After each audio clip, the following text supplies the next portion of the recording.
Hey, what's up? This is Ken here. I have been recording my workouts in order to sort of track my technique, and yeah, oftentimes I'll upload the top sets to YouTube. But I've been recording more sets than normal, and I went to do the same thing. Just upload it for data later, and yeah, it just kind of turned into an impromptu video. So I've been doing a strength program for a few months now.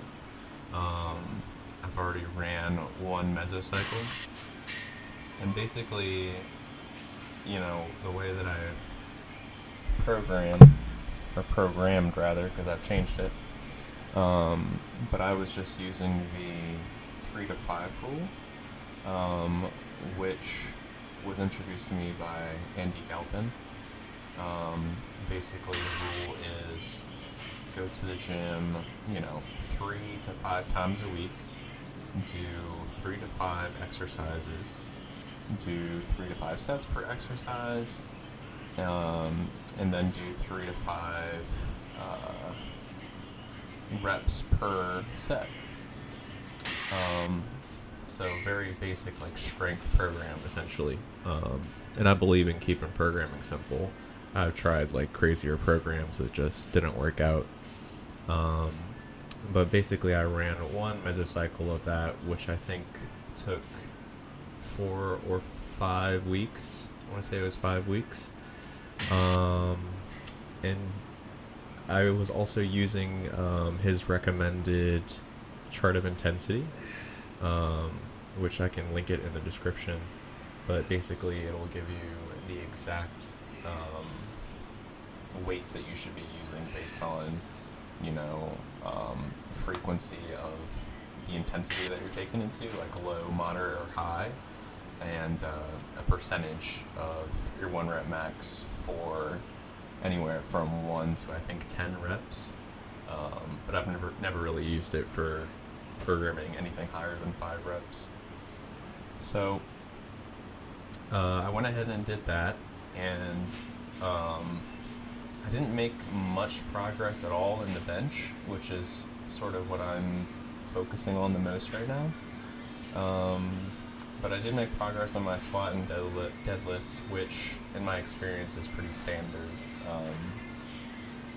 Even doing low volume, or perhaps even especially doing low volume, those lifts tend to just increase naturally for me over time. But yeah, unfortunately, the bench press on that mesocycle didn't really increase at all, which is fine too, because part of it is figuring out, how to peak, and that's not something that comes, right off the rip when it comes to programming. So it very well could have been the fact that I had made some gains on the bench press, but I was in fact too fatigued in order to hit like a personal record, which was a very reasonable personal record to go for.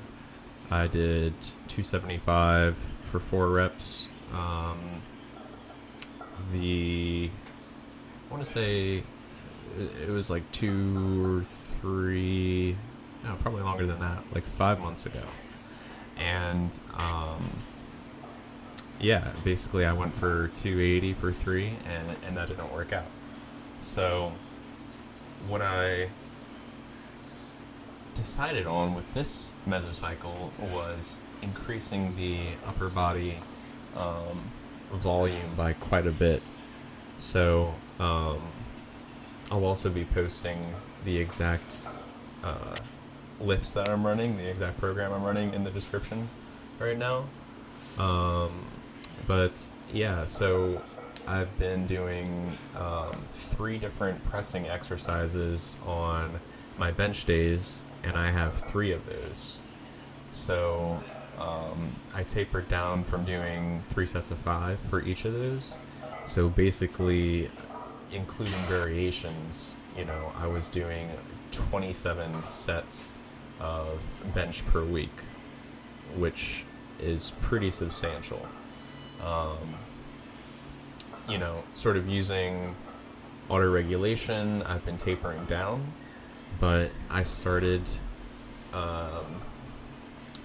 very strictly doing the process I mentioned earlier, using the chart of intensity and figuring out the weights from there. And I do that at the beginning of the mesocycle to basically ensure that I'm at a state of low fatigue.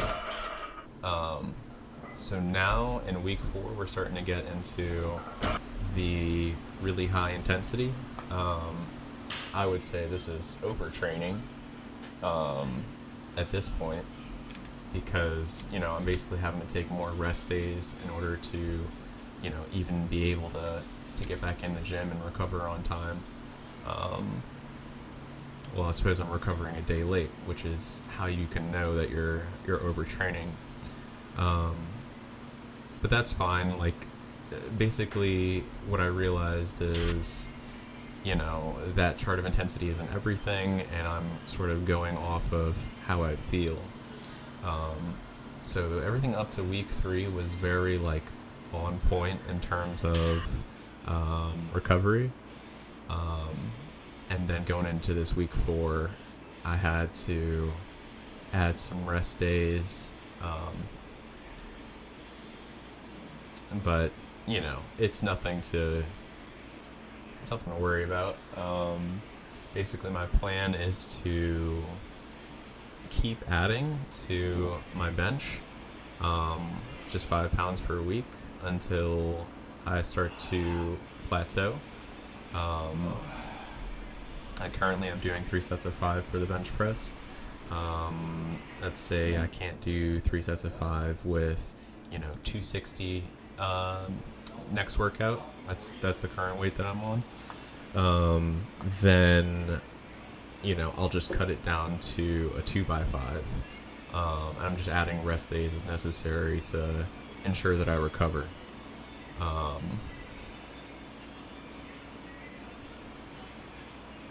Yeah, so all that to say is, don't get caught up in the rules of programming, so to speak, and forget that you still need to actually produce the results. I'm probably cashing in on a long time of basically, working out in a sort of under fatigue state. Except maybe at the end of my mesocycles, I've been adding intensity too much too quickly. There's nothing wrong with doing the tried and true, add 5 pounds every week type vibe for the bench press, and maybe 10 pounds per week for squats and deadlifts. Yeah, so one of the things that I started trying is heavy lateral raises, and I think they're actually helping me quite a bit. You might ask, why are you spending time doing lateral raises when you're just trying to increase your strength in your bench press? Well, I'm still increasing overall strength in my shoulders doing these, and the realization I came to is basically that the best way to increase your bench press, or the most forward way, is to increase your upper body mass. I mean, it's as plain as that. That's not really a realization, but it's just the most conducive way that I've ever added to my bench press. So even though it's not a prime mover, the lateral delt isn't a prime mover in the bench press, when you're unracking the bar and you feel a more solid foundation, it really does make a big difference. You get really big lats, really big rhomboids and delts. You're gonna feel that during the bench press. So that's been my philosophy with that. For squats and deadlifts, I knew I could get away with less volume, and just have pretty high intensity.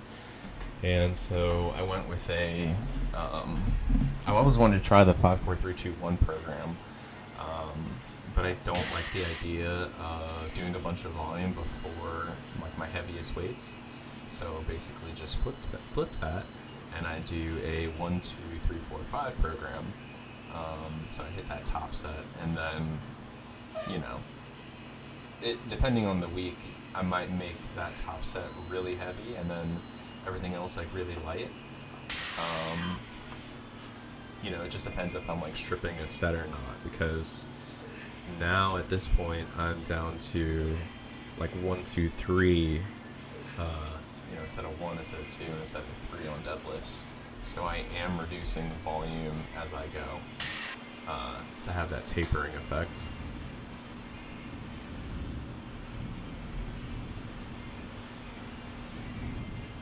Yeah, and honestly, just keep the exercises simple. I mean, what are we doing here? We're doing, bench press. Probably the weirdest thing I have in here is the Cambered bar bench press. And, that's basically just because I arch like a motherfucker. And, I want to be able to hit that chest tissue in the deep range of motion that comes with Cambered bar bench pressing. So yeah, besides that, it's pause bench, it's weighted pull-ups, it's rows, squats, deadlifts, good old-fashioned curls. I like to do those on the bench, on an incline, to get that extra stretch on the bicep. Trying to do some stretch-mediated hypertrophy. And speaking of that, with these pull-ups, there's definitely times where I am not reaching above the bar with my chin, and I'm just rolling with it, right? I've done, really clean reps with 25 pounds, like you saw earlier in the video. So the only way to go is up, in the weight and intensity, and I'm certainly eating enough to justify just keeping weight being added and getting some of that stretch mediated hypertrophy from being in the stretch position at the bottom of the pull-up.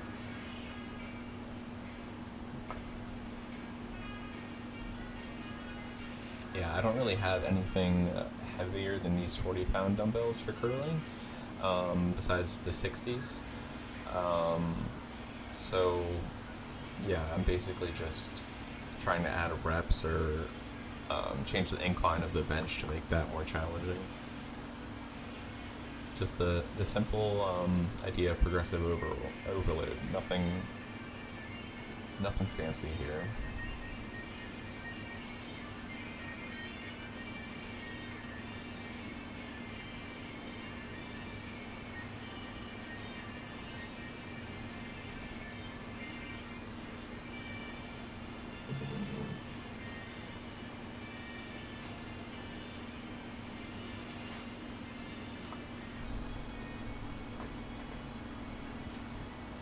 Yeah, I don't normally film my accessories, but here's the arm work I've been doing, and as far as I can tell, it really has been paying off. I never used to do my curls out of all the exercises, but it seems to help a lot, so thanks for watching the vid if you sticked around.